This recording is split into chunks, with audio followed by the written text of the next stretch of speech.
بسم اللہ الرحمن الرحیم۔ الائٹ اسکول گلبرگ پیر بڈابیر کیمپس کی طرف سے آن لائن کلاسز میں خوش آمدید۔ جماعت پنجم میں آپ کی معلمہ نتاشا۔ جماعت پنجم میں آج کا ہمارا سبق ہے فتح مکہ۔ ٹھیک ہے، سب سے پہلے بات کریں گے کہ فتح مکہ کب ہوا اور فتح مکہ کے بارے میں قرآن مجید میں کیا ارشاد ہے۔ فتح مکہ 16 رمضان کو مکہ فتح ہوا، اور فتح مکہ ایک عظیم اور تاریخی واقعہ ہے۔ ٹھیک ہے، یہ ایک ایسا واقعہ ہے جس کو سن کر کوئی یقین نہیں کر سکتا تھا کہ مکہ اس طرح فتح ہوا تھا۔ اس مبارک مہینے میں فتح مکہ ایک عظیم فتح کی صورت میں موجود وجود میں آئی، جس کے بارے میں اللہ سبحانہ تعالیٰ نے ارشاد فرمایا ہے، اے نبی، بے شک یقیناً ہم نے تم کو کھلی فتح عطا کر دی ہے، اور تاکہ اللہ تعالیٰ تمہاری اگلی اور پچھلی تمام کوتاہیاں درگزر کرے اور تم پر اپنی نعمت کی تکمیل کرے، تاکہ تمہیں سیدھا راستہ دکھائے۔ اب آتے ہیں سبق کی طرف۔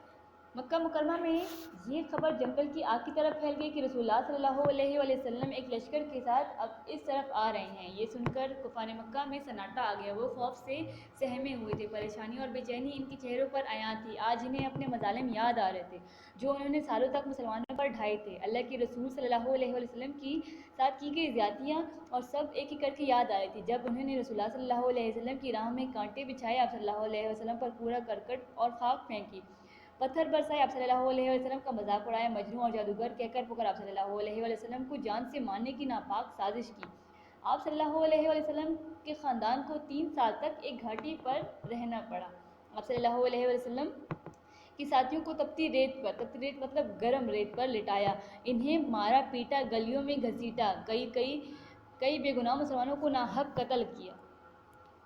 اور حد یہ ہے کہ ہجرت کے بعد ظالموں نے رسول اکرم صلی اللہ علیہ وسلم اور مسلمانوں کو سکھ کا سانس نہ لینے دیا۔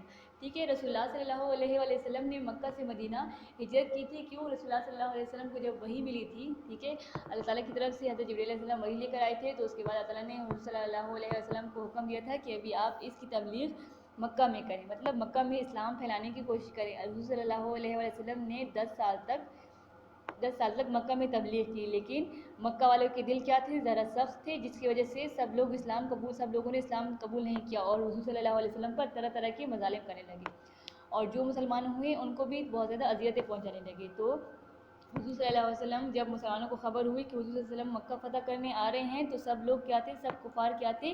ڈر گئے تھے کہ آج ہماری خیر نہیں ہے، کیونکہ حضور صلی اللہ علیہ وسلم آج ہم سے اپنا بدلہ لے کر آئیں گے۔ مکہ کے کافروں کی اتنی اذیتیں، مکہ کے کافروں کی انہی اذیتوں کی وجہ سے اللہ تعالیٰ نے رسول اللہ صلی اللہ علیہ وسلم کو ہجرت کا حکم دیا۔ آپ صلی اللہ علیہ وسلم 8 سال قبل مطلب 8 سال پہلے رات کے اندھیرے میں خاموشی کے ساتھ اپنے گھر سے نکلے اور مکہ کو روانہ ہو گئے، مکہ کو اللہ حافظ کیا اور مدینہ کو روانہ ہو گئے، اور حضرت ابوبکر کے ساتھ مدینہ منورہ کی جانب روانہ ہو گئے۔ اللہ کی شان دیکھیں کہ آج اللہ کے وہی پیغمبر 10,000 لشکر کے ساتھ مکہ میں داخل ہو رہے ہیں، اور ہر قبیلہ اپنا پرچم اٹھائے ہوئے قریش مکہ اتنا بڑا لشکر دیکھ کر خوف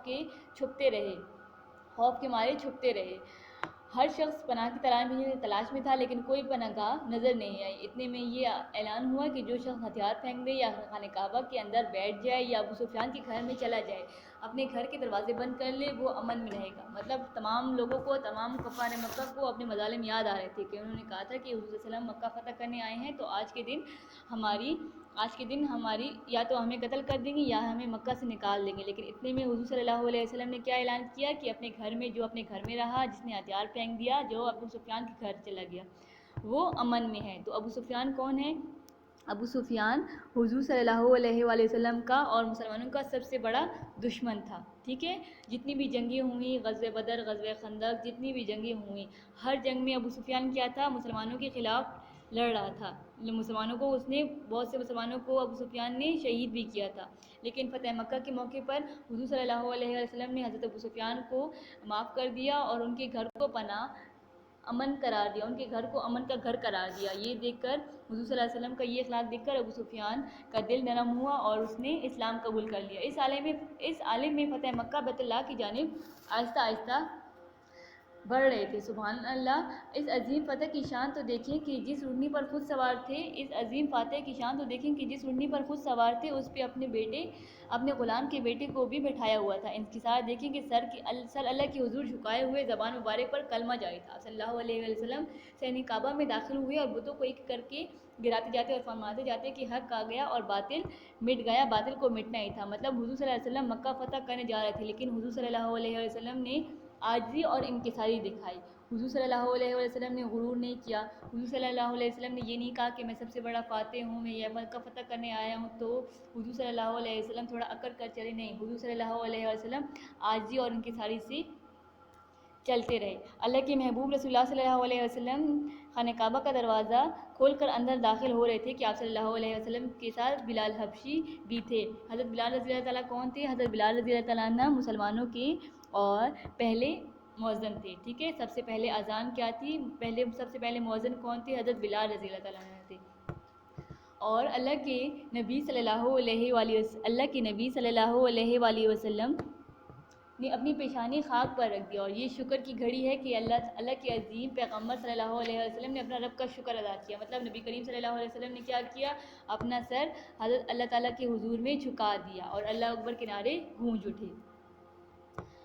اللہ کا شکر ادا کرنے کے بعد فتح مکہ حضرت محمد صلی اللہ علیہ وسلم خانہ کعبہ فاتح مکہ حضرت محمد صلی اللہ علیہ وسلم خانہ کعبہ سے باہر تشریف لائے. لوگوں کا ہجوم اللہ کے محبوب رسول اللہ صلی اللہ علیہ وسلم کے فیصلے کے منتظر تھے. سب پر خاموشی تاری تھی, سانس رکی ہوئی تھی ان کی. اور حضرت محمد صلی اللہ علیہ وسلم پر وقار مگر مہربان لہجے میں اہل مکہ سے پوچھا, اہل مکہ تمہارا کیا خیال ہے؟ میں تمہارے ساتھ کیا سلوک کرنے والا ہوں؟ مکہ کے کفار اپنے بدعمالیوں سے آگاہ تھے لیکن رحمت للعالمین کے بلند اخلاق اور درگزر سے بھی اچھی طرح واقف تھے اور بے ساختہ بول اٹھے, آپ صلی اللہ علیہ وسلم ہمارے بھائی اور کریم ابن کریم ہیں. یہ جواب سن کر اللہ کے رسول پیغمبر صلی اللہ علیہ وسلم نے فرمایا, آج تم پر کوئی گرفت نہیں, جاؤ تم سب آزاد ہو. حضور صلی اللہ علیہ وسلم نے جب خانہ کعبہ میں اللہ کا شکر ادا کیا, سجدہ زیر ہوئے, اس کے بعد حضور صلی اللہ علیہ وسلم تمام کفار مکہ سے مخاطب ہوئے کہ آج تم کو کیا لگتا ہے کہ میں تمہارے ساتھ کیا سلوک کرنے والا ہوں؟ تو سب لوگوں نے کہا کہ آپ بلند اخلاق کے مالے ہیں اور آپ ابن کریم ہیں. تو حضور صلی اللہ علیہ وسلم نے فرمایا کہ آج تم پر کوئی گرفت نہیں, مطلب کوئی پکڑ نہیں, مطلب آج تم سے کوئی بدلہ نہیں لیا جائے گا, جاؤ تم سب آزاد ہو. یہ سنتے ہی خوف زدہ مرجھائے ہوئے چہرے خوشی سے کھل اٹھے. مردہ مجموعے میں زندگی کی لہر دوڑ پڑی. لوگوں کو اپنے کانوں پر یقین نہیں آتا تھا. وہ ایک دوسرے سے پوچھتے تھے کہ کیا واقعی رسول اللہ صلی اللہ علیہ وسلم نے ہماری خطائیں معاف فرما دی ہیں؟ آپ صلی اللہ علیہ وسلم ہم سے کوئی پوچھ گچھ نہیں کریں گے؟ کیا آپ صلی اللہ علیہ وسلم نے ہمارے جرام اور زیادتیاں بھلا دی ہیں؟ کیا آج کا دن عظیم دن ہے, عام معافی کا دن ہے؟ مطلب لوگوں کو یقین نہیں آ رہا تھا کہ رسول اللہ صلی اللہ علیہ وسلم نے ہم کو معاف کر دیا ہے. معافی پانے والوں میں ابو سفیان بھی شامل تھا. ابو سفیان, جیسے میں نے ابھی آپ کو بتایا ہے کہ ابو سفیان کون تھا؟ جی, ابو سفیان مسلمانوں کا سب سے بڑا دشمن تھا لیکن فتح مکہ کے موقع پر بھی اس نے اسلام قبول کر لیا تھا. یہ وہی ابو سفیان تھا جس نے اسلام کی دشمنی کسی سے ڈھکی چھپی نہیں رہی. وہ مسلمانوں کے خلاف سازشوں اور جنگوں میں شریک رہا.